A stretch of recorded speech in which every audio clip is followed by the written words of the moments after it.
করেছে।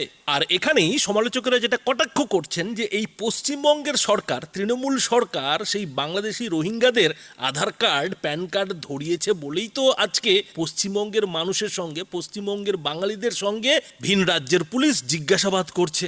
অর্থাৎ পশ্চিমবঙ্গের পরিযায়ী বাঙালি শ্রমিকদের প্রথমে ফাঁসিয়ে এখন সেই বাঙালি আবেগে সুরসুরি দেওয়া হচ্ছে। পরিষ্কার কথায় বাঙালিদের গাছে চড়িয়ে এখন মই কেড়ে নেওয়ার গল্প শোনানো হচ্ছে। আর এখানেই অনেকেই যেটা বলছেন যে মমতা বন্দ্যোপাধ্যায় চাইলে কিন্তু কেন্দ্রের নরেন্দ্র মোদী সরকারের সঙ্গে বসে সরকারিভাবে এ নিয়ে মিটিং করে আলোচনা করে কিন্তু পশ্চিমবঙ্গের যারা প্রকৃত বাঙালি তাদের দুরবস্থা ঠেকাতে পারতেন। কিন্তু না, তিনি সেসব না করে পথে নেমেছেন।